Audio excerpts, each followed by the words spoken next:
Bill and Ben, the tank engine twins, were busy arranging trucks, but they scampered off when they saw Boko. I remember the first time I met those two, laughed Boko. They nearly made my eyes pop out. Edward soon put a stop to their games.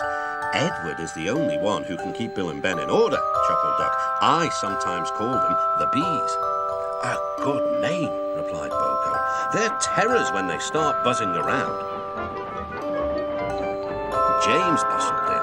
What's that, Duck? He snorted. Are you afraid of bees? They're only insects after all, so don't let that buzzbox diesel tell you different. His name is Boko, and he didn't I wouldn't care, interrupted James. If hundreds were swarming around, I'd just blow smoke and make them buzz off. Buzz, buzz, buzz, retorted Duck. The next morning, James arrived at the station to collect his coaches.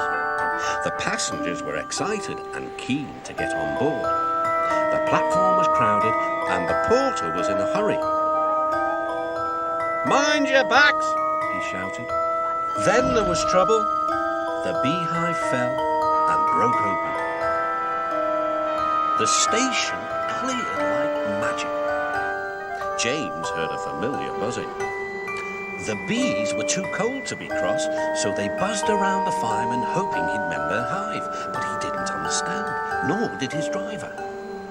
So the bees turned to James. His boiler was nice and warm. Buzz off, hissed James. One bee burnt his foot. Ooh, ah, phew, phew. The bee thought James had burnt him on purpose.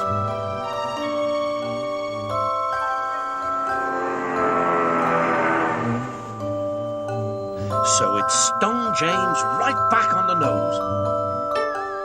Eee! Whistled James. He had had enough. So had his fireman and driver. They didn't notice till too late that they had left all their coaches behind. They tried everything to get rid of the bees.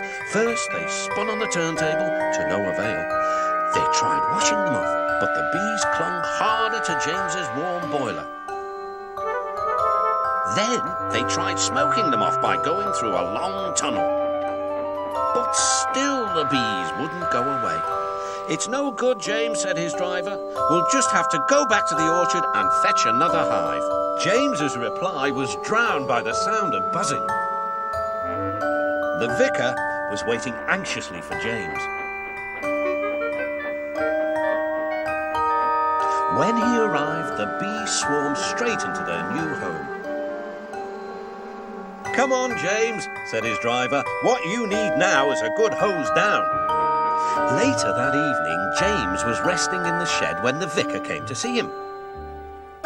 Thank you for saving my bees, he said. It's a pity it's not Christmas, then we could call you James the Red-Nosed Engine.